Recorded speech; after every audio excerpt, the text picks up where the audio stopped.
सत साई।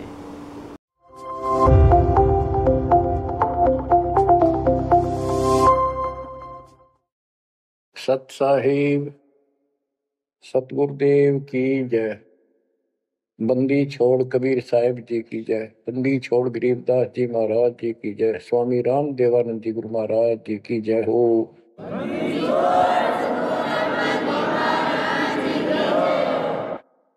सर्व संतों की जय, सर्व भक्तों की जय, धर्मी पुरुषों की जय।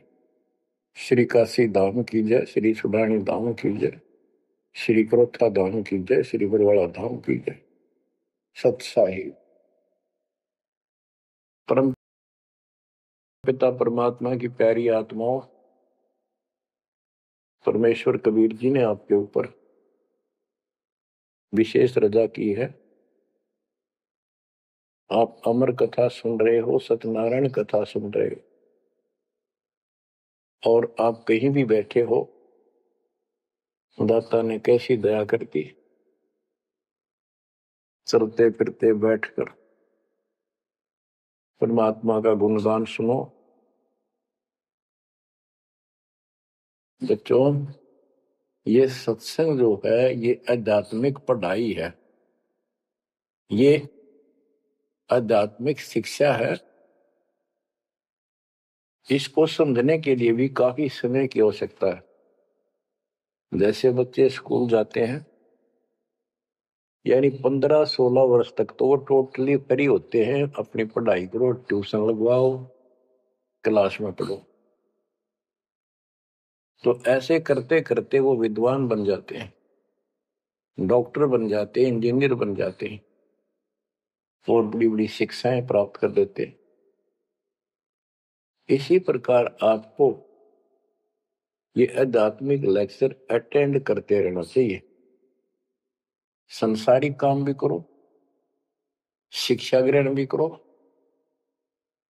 लेकिन ये शिक्षा साथ जरूर ग्रहण करो।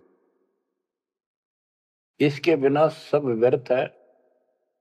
वो तो सिर्फ पेट के लिए, रोजी रोटी के लिए। जो भी कर्म हम करते हैं सब रोजगार के लिए होता है, और वो रोजगार करते करते नुकसान हो जाता है। सब कुछ करते करते हानि हो जाती है, कोई लाभ नहीं मिलता। इधर कमाते हैं, उधर रोग हो जाता है, यहां से कमाया उधर खत्म हो गया। तो परमात्मा के चरणों में आने के बाद, इसकी शरण आ जाने के बाद, तो ये इस तरह के कष्टों को कम कर देगा। परमात्मा की महिमा भी ना सुने, भक्ति ना करें और काम में ज्यादा ध्यान दें, कभी नुकसान ना हो जाए। और वो करते करते हो जाता है, फिर घर के रहते ना गांठ के। इसलिए काम अवश्य करो, पर इसमें नागा ना करो। परमात्मा की महिमा अवश्य सुनो और भक्ति डेली करो। सुबह दोपहर शाम के परमात्मा की स्तुति। आजकल तो अनपढ़ भी कर सकते हैं, मोबाइल घर घर है, उसमें लगाओ आरती सुबह दोपहर शाम की, आराम से सुनो। काम भी करते रहो, खाना बना रहे हो आरती चल रही है, बहुत बढ़िया, ध्यान आरती में रहेगा। जैसे ड्राइवर गाड़ी चलाते हैं, ड्राइविंग तो बहुत सावधानी का काम होता है, लेकिन उसमें बातें करते रहते हैं, वो चलाता भी रहता है। इसी प्रकार इस समय का ऐसे सदुपयोग करो, श्रवण भी करो, गाड़ी भी चलाओ, तो आरती भी लगा लो, उसके अंदर चलते रहो, सुनते रहो। तो परमात्मा ने आपके ऊपर रजा करने में कसर नहीं छोड़ रखी। और अब आप भी चौकस हो जाओ, सतर्क हो जाओ, समर्पित और दृढ़ हो जाओ। तो बच्चों, ये है वो तत्व ज्ञान। और अभी तक तो हमारे को अध्यात्म का सिर पैर भी ज्ञान नहीं था। और जब तक बच्चों हमें विश्वास नहीं होता कि परमात्मा कौन है, इसका प्रमाण कहाँ है, कहाँ प्रूफ है, और हमारी आत्मा इस बात को नहीं स्वीकार कर लेती, क्या सचमुच यही सत्य है? तब तक हम भक्ति भी करते रहते हैं और आत्मा अस्थिर रहती है, मन अस्थिर रहता है। कोई भी कोई साधना बताता है, हम उसी को करने के लिए तत्पर हो जाते हैं। वो पहले वाली तो छोड़ते नहीं और भी शुरू कर देते, क्योंकि हमें चाह है परम पिता की।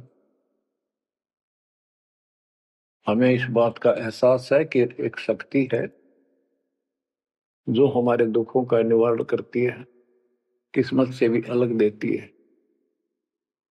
किस्मत में दुख आया, प्रारब्ध में कष्ट हुआ,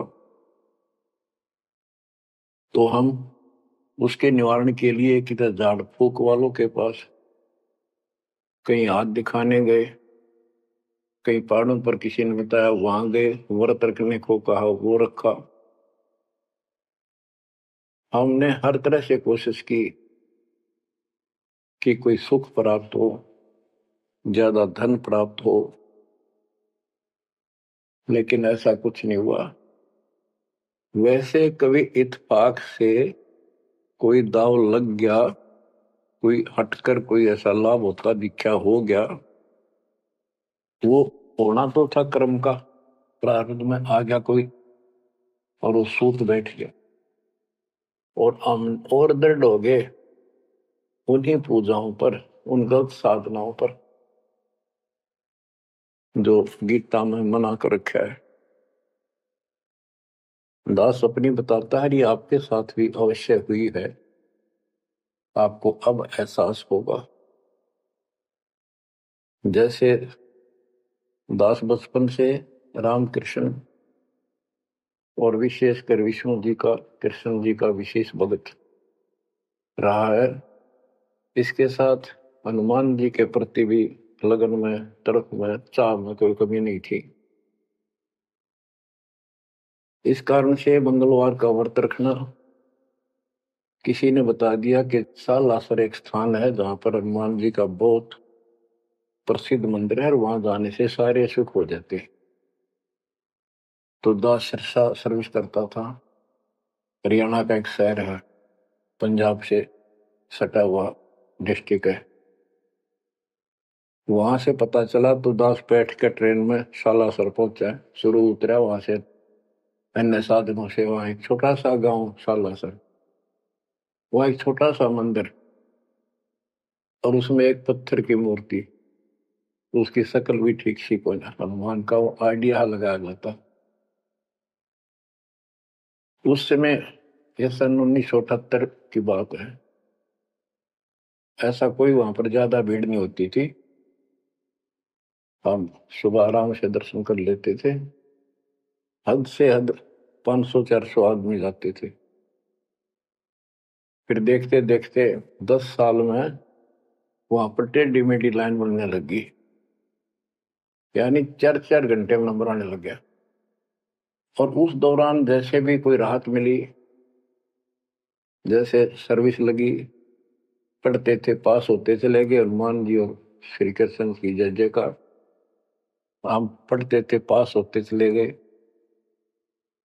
तो ये श्रेय अपने इन इष्ट देवों को मानते थे जो एक से अनेक थे, श्री विष्णु भगवान, कृष्ण जी, श्री राम जी और हनुमान जी, शंकर भगवान जी। यानी शंकर भगवान जी कोई पीछे नहीं रखते थे, और ये बता रखा था अगर माँ की भक्ति नहीं करनी, इसको विशेष ध्यान नहीं देते थे इसके ऊपर। फिर भी पास हुए, सर्विस लगी, पुत्र प्राप्त हुआ, फिर संतान होती चली गई, और इतनी खुशी हुई कि सारा कुछ हनुमान जी ने, श्री कृष्ण जी ने, विष्णु जी ने कर दिया। और ये देख रहा है दास के जो कबीर नास्तिक है उनके भी ये सुख हो रहे थे।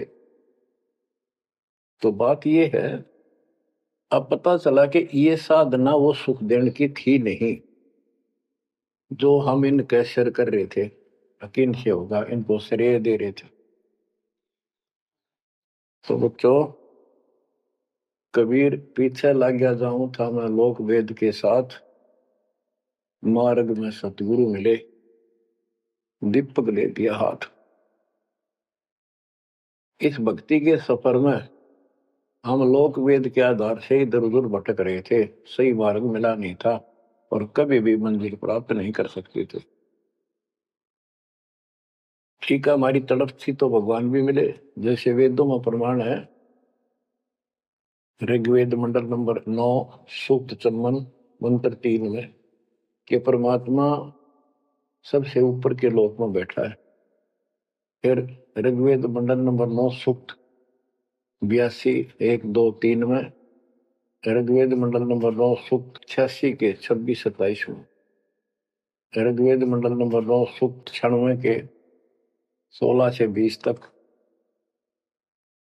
ऋग्वेद मंडल नंबर 9 सूक्त 94 का मंत्र 2, 95 का मंत्र नंबर 1। इन सब में मिलाकर एक निष्कर्ष निकलता है कि परमात्मा ऊपर से गति करके आते हैं और यहाँ अच्छी आत्माओं को मिलते हैं। एक कविता काव्यनों यानी लोकोक्तियों, शब्दों, वाणियों, साखियों के माध्यम से अध्यात्म ज्ञान अपने मुख कमल से बोलकर सुनाते हैं और वो एक कवि की तरह आचरण करते हुए वर्जम घूमते फिरते और अपने मुख कमल से वाणी बोल करके भक्ति की प्रेरणा करते हैं और गुप्त भक्ति के, परमात्मा की साधना के गुप्त मंत्रों का आविष्कार करते हैं। जैसे गरीबदास जी ने बताया है, कबीर साहब बताते हैं, गरीब सोहम शब्द हम जग में लाए, सार शब्द हमने गुप्त छिपाए। यानी सोहम शब्द किसी भी ग्रंथ शास्त्र में, जिनको हम शास्त्र मानते रहे हैं 600 साल पहले उनमें नहीं है। और सोहम नाम का प्रचलन बहुत पहले से चल रहा है पर इन किताबों में नहीं था, क्योंकि कबीर साहब कहते हैं, हम बैरागी ब्रह्म पद सन्यासी महादेव, सो हम मंत्र जय शिव जी को करे हमारी शेष। उनको ज्ञान समझा सबको, ज्ञान इतना गजब का है, एक बार आत्मा जरूर पकड़ लेती है और नाम की भी इच्छा करती है, तो उस समय जब परमात्मा अपना ज्ञान सुना रहे होते हैं, काल निकल जाता है उस आत्मा से और आत्मा ध्यान से सुनती है, सत्य मान लेती है। तो इन्होंने ब्रह्मा जी ने, विष्णु जी ने, शिव जी ने सबने नाम दे दिए। इनमें सॉफ्टवेयर लगा दिया परमात्मा ने। विष्णु जी में हरियम का, शिव जी में सोम का, ब्रह्मा में ओम का, और वही आज हमारे को लगा दिया। अब हम अपना काम इनसे डायरेक्ट ले रहे हैं। तो कहने का भाव ये है कि जिस समय परमात्मा अपना ज्ञान सुनाते हैं, काल भाग जाता है। परमात्मा के वहां से आते ही काल प्रवेश कर जाता है, उनकी बुद्धि को फेर देता है। इसी कारण से दोबारा इन्होंने परमात्मा की वाणी सुनी नहीं, विचार नहीं सुना और ये धोखा खा गई। हमने भी बहुत बार धोखा खा लिया, सैकड़ों बार हम ये कष्ट उठा चुके और ये धोखा खा चुके हैं। तो अपने भगवान को छोड़कर इन बकवादा बड़े रहे। मानुष जन्म पाएकर खोवे, सतगुरु विमुखा युग युग रोए। बच्चों,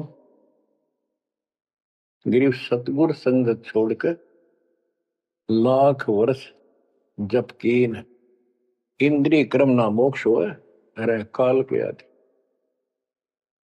जैसे आपको बार बार समझाया जाता है कि सतगुरु से विमुख होने के बाद हम आज से 600 वर्ष पहले परमात्मा से विमुख हुए थे। उसके बाद हम पता नहीं किन किन धर्मों में जन्मे, कभी भक्ति की कभी ना की। भक्ति करते थे और भक्ति ही नहीं थी, लेकिन मालिक फिर भी हमें उन प्रत्येक मानव शरीर में मिले हैं और सच्ची राह दिखाई है। हमने कुछ दिन की साधना अवश्य की है, फिर छोड़ दी, और जिसके कारण परमात्मा हमें चार्ज कर गए।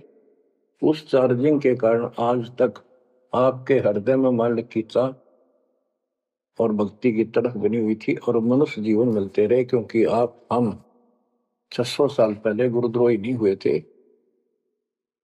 सतगुरु विमुख हो गए थे। सतगुरु विमुखा युग युग रोआ। मानुष जन्म पाकर खोए। एक उदाहरण देता हूं। एक राबी नाम की लड़की, जिसको राबिया भी कहा, मुसलमान धर्म में जन्मी। वह पिछले सतयुग से मालिक के उनके साथ लगे थे, अपनी बेटी को, अपनी आत्मा के। गरीबदास जी ने बताया है कि कबीर साहब बताते हैं, दो दिन मेरी शरण है, यानी एक बार किसी युग में चाहे वो 10 दिन भी नाम ले ले, फिर छोड़ दिया वो, मालिक उसको अपने खाते में लिखता है। और फिर उसको धीरे धीरे धीरे धीरे, देखो अपने पिता को, देखो हमारे लिए कितना कष्ट उठा रहे, उसको धीरे धीरे चार्ज करते रहते हैं, चार्ज करते रहते हैं, भक्ति की तरफ जन्म जन्मांतर बढ़ाते रहते हैं। उसी कर्म अनुसार, उसी क्रिया में वो लड़की आत्मा राबी बनी हुई थी। मुसलमान घर में जन्म था, 12-13 साल की बेटी थी, भेड़ बकरियां चरा रही थी। और वो सारी सृष्टि के रचनहार हमारे पिता अपनी बेटी के लिए उस जंगल में पहुंच गए, घास फूस पर बैठ के जाकर बेटी के पास मुसलमान धर्म जिंदा का रूप बनाया। हमारे अंदर एक धर्म कर्म की ये भी एक समस्या है कि हम अपने धर्म वालों को महत्व देते हैं, दूसरों से नफरत करते हैं। ये काल की चाल है। इसलिए दाता सौ सब क्षेत्र में करूं अपने धन के काज, हिरण्यकशिपु जो मार दूं नरसिंह धर के साथ। इब्राहिम सुल्तान दम के बंदी बन के चले गए, एक नौकरानी बन के चले गए। क्या पड़ा था उनको? कोरड़े खाए, नौकर बने, अपने बच्चे को नरक से निकालने के लिए। तुम बालक को, बुद्धि छोटी है, बच्चे की बुद्धि इतना काम नहीं करती, इस ज्ञान से आपकी बुद्धि विकसित होगी, आप कुछ दिनों में संकेत समझने लग जाओ। अब जैसे राबी को मालिक ने समझाया, तो बच्चों परमात्मा अपनी उस बेटी, उस आत्मा के, राबिया के पास जाकर बैठ के जंगल में गर्मी सर्दी घास फूस के ऊपर बैठ के और उसको समझाने लगे, बेटी भक्ति किया करो। तो बच्ची थी, जैसे उस धर्म के अंदर जन्मी थी, उसमें जो साधना बताते थे उसको कहती थी हम करते हैं, ऐसे करते हैं, नमाज करते हैं, ईद बकरीद मनाते हैं। तो परमात्मा ने उनको काफी समझा। कई दिन लगातार जाते रहे, ये चले जाते फिर आ जाते। अंत में लड़की ने स्वीकार कर लिया, भगवान मुझे वो सच्चा राह बता दो जिससे मोक्ष मिले। परमात्मा ने उनको मंत्र दिए, ये मंत्र दे दिए पांचों, लेकिन ये नहीं बताया ये किस किस के हैं, क्योंकि इसके बताने की जरूरत भी नहीं है। या तो चाबी है, किसी भी खजाने की है या कोई और सामान वाले की है, उस ताले के लाओ, खुल जाएगा और उसमें वो सामान आपको मिल जाएगा। फिर भी याद होना आवश्यक है कि ये इसमें यू सामान है, इसमें यह सामान है। तो लड़की ने कुछ दिन मालिक की साधना की, 4 वर्ष। उसके बाद समाज के दबाव में शानी होगी, उसने यहां तक फैसला कर लिया कि ये तो संस्कार बढ़ते चले जाते हैं, शादी ही नहीं कराऊंगी, विवाह नहीं कराऊंगी। उसने निकाह करने से मना कर दिया। माँ बाप ने कोशिश की, लेकिन बिल्कुल स्पष्ट शब्दों में कह दिया, मैं विवाह नहीं करूंगी, मैं अल्लाह खुदा को प्राप्त करूंगी। माँ बाप परेशान हो गए कि बच्ची है, इसने तो जिद लगा ली, और इसका जीवन कैसे पार होगा, कैसे पास होगा, तो हो ही नहीं सकता। माँ बाप ने कहा, बेटी या तो निकाह कर लेना, दोनों मरेंगे। लड़की ने सोचा, चल माता पिता की हत्या का क्यों सिर पर दोष दूं, आगे अपने पति से बात कर रहे हैं। निकाह हो गया। मुसलमानों के अंदर लड़की से अपनी राय पूछी जाती है विवाह के समय कि क्या आपको ये निकाह कबूल है। लड़की यस कर देती है तो विवाह होता है, न तो नहीं होता। ये स्वतंत्रता बेटी को है। उसने यश कर दी, विवाह होगा। उनका पति बहुत बड़ा अधिकारी था, अफसर था, साहब था। मुसलमानों में एक से अधिक विवाह भी हो जाते हैं, सामान्य बात है। तो उसने यही विचार किया था कि तो शादी और कर लेगा, वहां दबाव बनाऊंगी ना तो मर जाऊंगी, और क्या इलाज है। तो उसने अपने पति से अपना उद्देश्य बता दिया, मैं भक्ति करना चाहती हूँ, मेरी कतई तमन्ना नहीं है कोई शादी और बच्चे पैदा करने की। यदि आप मेरे साथ जबरदस्ती करोगे तो मैं सुसाइड करूंगी।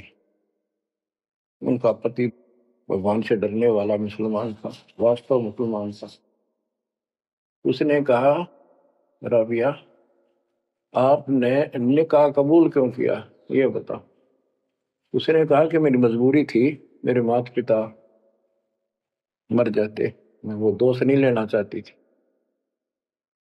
उनका भी काम बन गया कि आप बताओ आपका क्या इरादा है। मेरा फाइनल है, या तो मौत या अपनी भक्ति करूंगे। इतना दृढ़ विश्वास देखकर उसने कहा कि राबिया, कोई बात नहीं, आप भक्ति करो, मैं अल्लाह के मार्ग में बात नहीं बन सकता, मैं भी भगवान से डरने वाला हूं। लेकिन जैसे आपकी लोक लाज के कारण आपके पिता की समस्या प्रबल थी, इसी प्रकार समाज हमारा भी है, लोक लाज हमें भी है। आप मेरी दृष्टि में, मेरी तरफ से तो मेरी सिस्टर होगी, समाज की दृष्टि में मेरी वाइफ बनकर रहना होगा। वो बोली मुझे मंजूर है।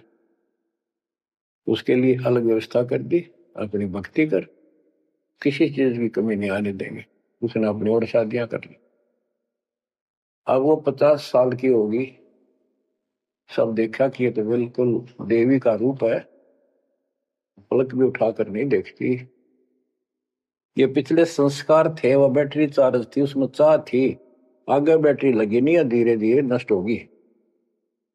या रोड मारा काल मारी, ये बहुत बड़ा षड्यंत्र है। सतगुरु कबीर साहब ने इसको कोई खोल नहीं सकता, इसे बचा भी नहीं सकता। इसलिए सतगुरु की शरण नहीं छोड़नी चाहिए। उसने अपने पति, जो संसारिक दृष्टि के पति से कहा कि मैं हज करने जाना चाहती हूँ। उसके पति ने कहा, बहुत खुशी की बात है, मुझे पुण्य मिलेगा आपके सहयोग में, और कोई व्यवस्था ऊंट घोड़े की करवा देता हूँ, उस पर आराम से बैठ कर जाइए। बोली नहीं, मैं पैदल जाऊंगी, क्योंकि ये आस्था हमारी भगवान के प्रति अहंकार में नहीं, ऐसे जावा तो और बढ़िया है, ये वो शुरू से धारणा है। उस समय साधन भी नहीं होते थे, ऊंट घोड़े होते थे, रेगिस्तान में ऊंट ही चलते थे। वो बोली नहीं, मैं पैदल जाऊंगी। राबिया पैदल जा रही थी, रास्ते में कुआं था, उसको बाल्टी और रस्सा नहीं था। एक कुतिया वहां पर बहुत बुरी तरह रो रही थी, कभी कुएं की तरफ जा रही थी, राबिया के चरणों की तरफ आ रही थी। वो समझ गई कि प्यासी है, और साथ में बच्चा है, मरेगी की, बच्चे भी मरेंगे। आओ देखा ना ताओ देखा, दया बिना दरवेश कसाई। वो दरवेश थी, संत थी, दयालु थी, असली मुसलमान थी। उसने अपने बाल पाड़े सिर के, रस्सी बनाई लंबी, वो 100 फुट नीचे पानी होता था, और फिर अपने कपड़े निकाल कर शरीर के उसके बांध कर नीचे भिगो के बाहर टपकाए, निचौड़े एक मटके के टूटे हुए पात्र में। कुतिया ने जी भर का पानी पिया, और लड़की ने अपने जो सिर के बाल पाड़े, थोड़ा बहुत खून निकला था, रक्त, ब्लड को साफ किया, कपड़े पहन लिए, मक्का के लिए चलने लगी। वो मक्का उठ के कुएं के साथ आकर खड़ा हो गया। लड़की ने तो जाना ही मक्का में था, एकदम प्रवेश कर गई। उधर इब्राहिम सुल्तान अदम की पहले बॉडी में वो आत्मा गई हुई थी, क्योंकि परमात्मा उनको भी प्रेरित करते हुए आ रहे थे। जो इब्राहिम सुल्तान अदम बाद में सम्मान बना, तो जिनको ये ज्ञान हो जाता था वो अपने धार्मिक मेलों में जरूर जाते थे औरों को समझाने के लिए। तो इब्राहिम सुल्तान अब्दुल फातिमा वहां गई हुई थी, लोगों में चर्चा हुई, वे मक्का गया कहाँ, हद होगी, मंदिर ही नहीं है यहाँ पर। तब इब्राहिम सुल्तान अदम कहता है, गरीबदास जी बताते हैं, सुल्तान अदम मक्के गया, मक्का नहीं मकान, गया रांड के लेन को यूं कह अदम सुल्तान। लोग बोले रे क्या बोल रहा था, फिर इतने में वो मक्का वापस आ जाता है और उसमें से राबिया निकली। राबिया देखी, लोग भाग कर प्रवेश किया, देखा तो एक राबिया ने एक लड़की, उसने अपना परिचय दिया। पूरे मुसलमान समाज में ये बात फैल गई, चर्चा का विषय बना कि भक्ति हो तो राबी जैसी, भक्ति हो तो राबी जैसी, जिसके लिए मक्का उड़कर चला गया जहाज के समान, एयरप्लेन के समान। तो वह हज के लिए गए हुए व्यक्ति इब्राहिम सुल्तान से बोले, अरे भले आदमी, तो एक देवी को क्या कह रहा था गया रांड के लेने को, नो कह तुम सुल्तान एक नकमी आत्मा को यो मक्का लेने गया है। तेरा तो भाई दिमाग खराब हो गया, इसी देवी के बारे में ऐसे शब्द बोले तुझे पाप लगेगा, दोजख में जाएगा। तब उसने उनको बताया ये कभी आत्मा इसके लिए आए थे, इसको वहां मिले थे ऐसे ऐसे, और इसने वो सत भक्ति छोड़ दी, क्योंकि परमात्मा साधु रूप में कहीं प्रकट हो जाते हैं, ये उनका एक नियम है, अच्छी आत्माओं को मिलते रहते हैं। तो इब्राहिम सुल्तान वाली आत्मा को बताया था कि ऐसे एक राबी नाम की बेटी है, उसको भी मैंने ज्ञान दिया, पर नालायक ने वह भक्ति छोड़ दी, दुख पाओगे। तो उसने बताया कि इसको सत भक्ति मिली थी, डरे डोना ही है यार, उस पिछली साधना के कारण ये सब कुछ हो रहा है।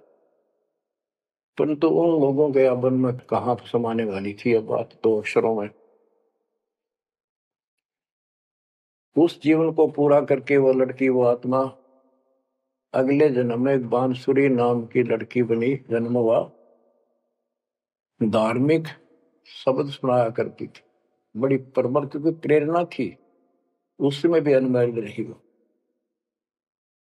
और यहां तक विचार कर लिया कि ये सुना है मक्के में जो मरता है वो सीधा जन्नत में जाता है, स्वर्ग में। तो इससे बड़ी अवसर कहाँ मिलेगा अगर दोस्ता होगी। मक्के में अपनी गर्दन काट दी और चढ़ा दी, सब जगह ये चर्चा होगी, भाई बांसुरी तो जन्नत में जाएगी, सिद्ध दरवाजे खुले हैं। अब बताओ, वो तो लोक वेद था, तत्व ज्ञान क्या कहते हैं। उसके बाद वो लड़की अगले जन्म में फिर लड़की रूप में जन्मी, युवा होकर वैश्या का जीवन दिया, सारा जीवन गंदे कर्म करो, एक भी अच्छी सोच नहीं, छोड़ दिए कर्म काल में। मानुष जन्म पाकर खोए, सतगुर विमुखा युग युग रो। वो फिर मर गई उस गंदे जीवन को भोग, पाप इकट्ठे करके ढेर ला गए। उस 3-4 साल की साधना से उसको मनुष्य शरीर मिलते रहे। उस दौरान परमात्मा ने कोशिश की, लेकिन वो रंग में रंग चुकी थी। बांसुरी वाले में खुद गायक बन गई, लोग प्रशंसक हो गए, बड़े बड़ी अल्लाह का ज्ञान सुनाती है, और वैसा बनने के बाद उसी कर्म वैसे फूट लिए, अच्छे बात समझ में नहीं आई। वो फिर मृत्यु को प्राप्त हुई, वैसा का जीवन, गणका का जीवन भोग कर फिर वो शेख तकी नाम के एक धार्मिक मुसलमान पीर के घर जन्म लिया बेटी के रूप।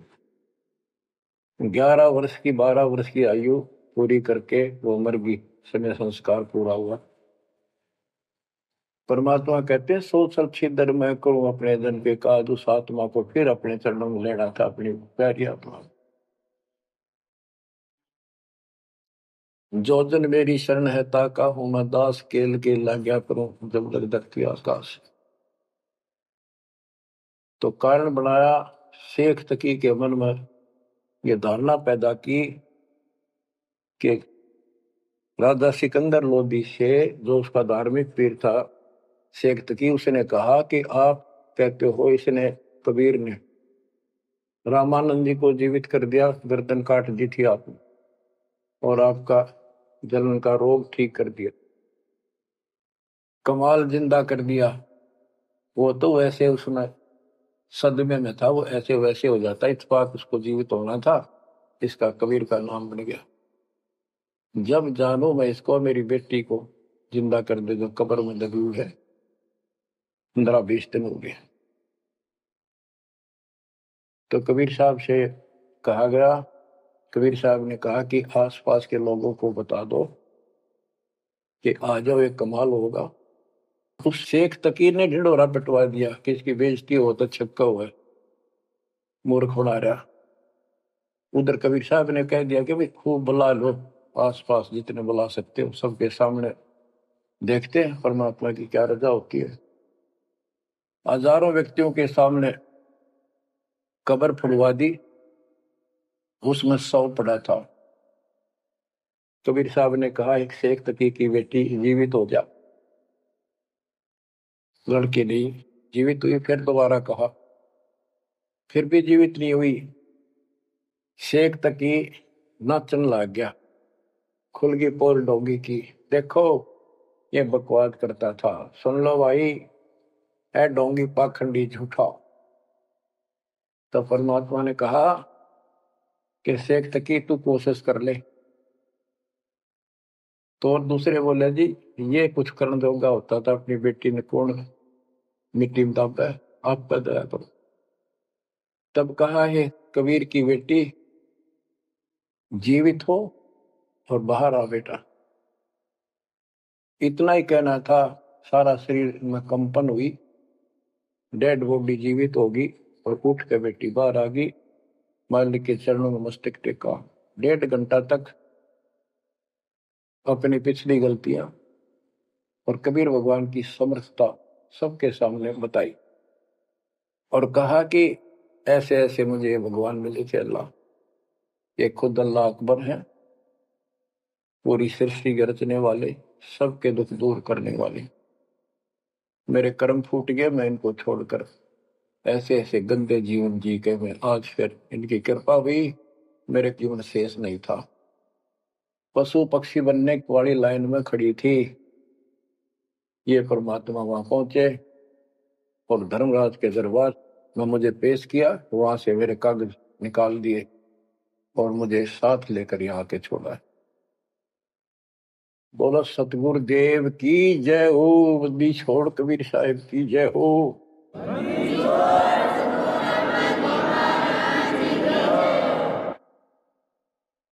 तो कबीर साहब ने कहा बेटी जा अपने पिता के साथ, शेख तकी के साथ। वह बेटी बोली मुझे अपना पिता मिल गया, अपना मालिक मिल गया, इस कर मेरा संस्कार इतना ही था। आप मेरे पिता हो, सारी सृष्टि के मालिक हो, मैं तो आपके साथ रहूं। अपने गुरु के मैं संग संग होली, अपने गुरु के मैं संग संग होली, सखेरे मोहे नेकन आई लाज, आज मोहे गुरु दर से दिखाए।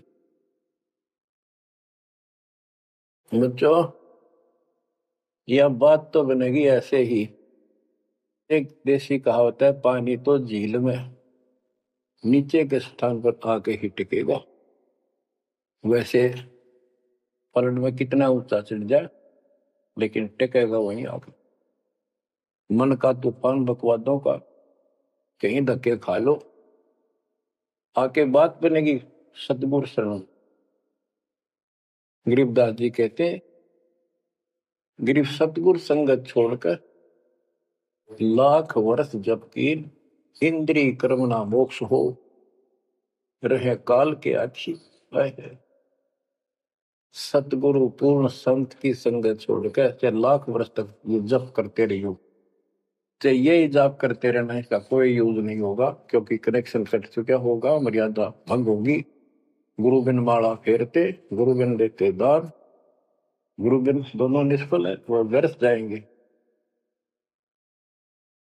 तो बच्चों, परमात्मा हमारे लिए भटक रहे हैं। इन पिछली गलतियों से सबक लो,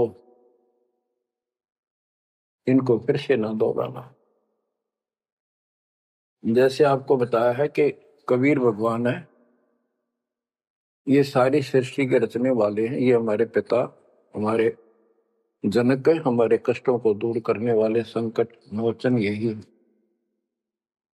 लेकिन हम इनको छोड़कर अन्य उपासना करते रहे हैं।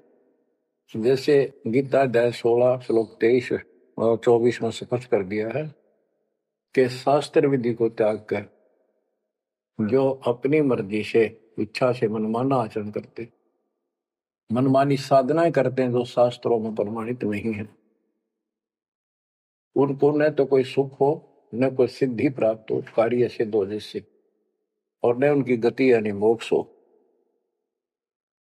तो भक्ति करते इसी के लिए है। ये तीनों नहीं हुए तो उस भक्ति का फायदा क्या, जड़े ढोने वाली बात। तो बच्चों, आपको बताया सभी वेदों और ग्रंथों से सिद्ध कर दिया कि कबीर भगवान है। वेदों को तो पूरा विश्व मानता है और हिंदू समाज तो इस पे कुर्बान है। उसके बाद दूसरा नंबर गीता, वेदों से भी प्रथम आ चुकी है वर्तमान में, क्योंकि इसमें ज्ञान बिल्कुल संक्षिप्त में और बहुत तिरपाई सीरीज में। तो इसलिए इनमें सबसे आपको प्रमाणित कर दिया कि कौन सी भक्ति करनी है, कौन सी ना करनी है। गीता अध्याय 16 के 23 में तो बता ही दिया कि शास्त्र विधि को त्याग कर मनमाना करते उनको कोई यूज नहीं। 24 में कहा कि इससे तेरे लिए अर्जुन शास्त्र ही प्रमाण है, कर्तव्य जो साधना करने योग्य है और अकर्तव्य जो ना करने वाली है, इन्हीं के आधार से करो। गीता अध्याय 9 श्लोक 25 में कहा कि भूत पूजने वाले भूतों को प्राप्त होंगे, पितर पूजने वाले पितरों को प्राप्त होंगे, देवताओं की भक्ति करने वाले देवताओं को प्राप्त होंगे, और मेरी भक्ति करने वाला मुझे प्राप्त होगा। अपनी साधना का पूरी गीता में 8वें अध्याय के 13वें श्लोक में एक मंत्र बताया है, ओम इति एक अक्षर ब्रह्म व्यवहारण माम अनुसमरण यह प्रयाति तजन देवस्य याति प्रभावती। मुझ ब्रह्म का केवल एक ही मंत्र है जिसका जाप करना अंतिम शास्त्र जो इसकी साधना करता है वो मेरे से, इस ओम से प्राप्त होने वाली गति को प्राप्त होता है। वो गति कौन सी है, इसके लिए आपको, क्योंकि ये एक लेक्चर है, पीरियड है जो दास आपको दे रहा है, और इसमें टीचर पहले दिन से लेकर 1 साल तक यह पढ़ावा है, तब जाकर के बच्चों के दिल में स्वभावत है। 100 बार पढ़ा ले तो भी पढ़नी पड़ती है, तभी उसके ऊपर विश्वास उतर जाता है, वो हृदय में जम जाती है। श्री देवी भागवत के 6ठे स्कंद में हिमालय राजा को देवी, वो देवी का परम भगत था, कुछ बातें नहीं हो रही थी, तो उसने कहा मुझे मोक्ष दो। धन तो बहुत दे दिया आपने, तो उसने कहा मोक्ष, ये झूठ बोले ने ज्ञान तो है नहीं, और उस भक्ति का ज्ञान इनको, क्योंकि इन्होंने वो खत्म कर दिया जो मूल ज्ञान था, सूक्ष्म वेद का वो पार्ट हिस्सा। तो इसने कहा कि ओम का जाप कर। राजा हिमालय से श्री देवी ने कहा, दुर्गा ने, ओम का जाप कर और सब बात छोड़ दे, वो ब्रह्म दिव्य आकाश रूपी ब्रह्म लोक में रहता, उस ब्रह्म को प्राप्त हो जाओगे, तुम्हारा कल्याण हो। गीता अध्याय 8 श्लोक 16 में बताया है कि ब्रह्मलोक में गए वे भी सब पुनरावृत्ति में है। गीता चारों वेदों का सारांश है, ये वेद है। जितना इसमें वेदों वाला ज्ञान है वो सत्य है, कुछ काल ने अपना मिलावटी किया है, वो अलग दिखाई देता है, वो केवल युद्ध कराने के लिए अटकलबाजी इसने की है। और बीच में अपना तड़का भी लगाया है। वो साफ निर्णय हो गया, क्योंकि सूक्ष्म भेद सब कुछ है, उससे सभी छट गया अलग अलग से, ये गलत है ये ठीक है। तो ब्रह्मलोक में गए हुए भी पुनरावृत्ति में पुनर्जन्म होता है। गीता अध्याय 4 श्लोक 5 में इसने स्पष्ट कर दिया, तुम तेरे मेरे बहुत जन्म हो चुके हैं, तू नहीं जानता नहीं है। गीता अध्याय 2 श्लोक 12 में यही 10 के 2 में बताया कि मेरी उत्पत्ति तो हुई है, लेकिन ये ऋषि देवता नहीं जानते, क्योंकि ये मेरे से उत्पन्न हुए। फिर उस ज्ञान को, जैसे जहां से शुरुआत हुई थी कि परमात्मा सतलोक से सबसे ऊपर के लोक में रहता, वहां से चलकर गति करके आता है, अपना सच्चा ज्ञातम ज्ञान खुद बोलकर बताता है। गीता अध्याय 4 श्लोक 32 में, ये कोड वर्डों में है गीता ज्यादातर, उसमें बताया कि जो ज्ञान ब्रह्मणे मुखे सचिदानंद घन ब्रह्म ने अपने मुख कमल से बोली वाणी में बोला है, उस वाणी में विस्तार के साथ लिखा है, उससे ये पूर्ण मोक्ष होगा, फिर कभी जन्म मरण नहीं होता। उसके बारे में चौथे अध्याय के 34वें श्लोक में कहा है कि उस ज्ञान को तत्वदर्शी संतों के पास जाकर समझ, उनको दंडवत प्रणाम करने से, कपट छोड़कर उनकी सेवा करने से वो तत्वदर्शी संत जे तत्व ज्ञान का उपदेश करेंगे।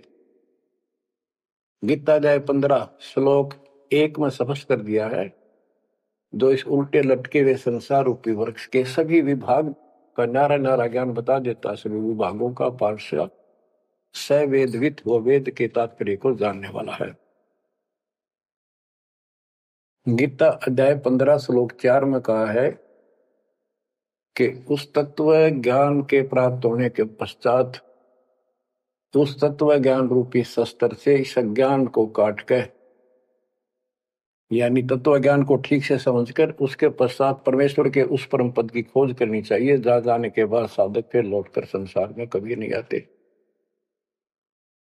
और उसी की भक्ति करो जिसने सारे संसार रूपी वृक्ष को बनाया है, सृष्टि रची है। बच्चों, ये है वो तत्व ज्ञान, ये है वो मूल ज्ञान, सार ज्ञान निष्कर्ष निकाल के रख दिया गया है। अब गीता बोलने वाले ने कहा है कि उस तत्व ज्ञान के अंदर सब कुछ निष्कर्ष है, उसको समझो। यही कुरान शरीफ के अंदर, कुरान मजीद के अंदर सूरत फुरकानी 25 आयत 52 से 59 में यही स्पष्ट किया है, वो कबीर नाम का परमात्मा है जिसने सारी सृष्टि रची, जिसने सब आपको संतान माता पिता का रूप दिया, सबके कर्मों को वो काटने वाला है, सबके कर्मों को ठीक से जानता है। 6 दिन में सृष्टि रच के जो 7वें दिन तख्त पर जा विराजा, उसकी खबर किसी बाखबर से पूछो। गरीबदास जी कहते वेद कतेब एक है भाई, और वेद कतेब का ज्ञान है दूर, वो संतों का मार्ग दूर। ये अधूरा ज्ञान है, जब इसमें स्पष्ट है ही नहीं, जब ये कह दिया कोई और बताओगा तो वो और अब आपके सामने है, आपको प्राप्त हो चुका है। अब भी बच्चों नहीं समझोगे तो कौन सी विधि अपनाएं जो आपकी आंखें खोले। कबीर द्वार धनी के पड़ा रहे, धक्के धनी के खावे, 100 काल झकझोरी पर द्वार छोड़ नहीं जावे। अब आपने इतना करना है, इस ज्ञान को समझकर मालिक से दूर ना होना, सतगुरु विमुखा मत हो जाना। इसमें आपको अच्छा लगे चाहे कोई कष्ट लगे, वो कष्ट भी गॉड गिफ्ट होगी। हो सकता पता नहीं कौन सा पाठ सा कष्ट आपका हल्के में टल रहा हो, पर जल्दी ना करया करो, और तो धरती पर कहीं जा रही हो तुम्हें कभी राहत नहीं मिलेगी। तो बच्चों, मानत ना मन मोरा साधो, मानत ना मन मोरा रे, बार बार मैं ये समझाऊं जग में जीवन थोड़ा रे, बार बार मैं ये समझाऊं जग में जीवन थोड़ा, दुविधा दुर्मति चतुराई में, जन्म गया नर तोरा रे। अब भी आने में लो सत्संग में, करो गुरु ज्ञान पर गौरा रे। अब भी आने में लो सत्संग में, करो गुरु ज्ञान पर गौरा रे। शरण पड़े को गुरु संभाले, जाने का बालक भोला रे। कह कबीर तुम चरण चित राखो, जो सोई में डोरा रे। कह कबीर तुम चरण चित राखो, जो सोई में डोरा रे। मानत ना मन मोरा साधो, मानत ना मन मोरा रे। बार बार मैं ये समझाऊं, जग में जीवन थोड़ा रे। बच्चों, जैसे धागा सुई में चिपका रहता है, ऐसे लटके रहियो परमात्मा के दास के चरणों, मोक्ष मिलेगा सत साहिब।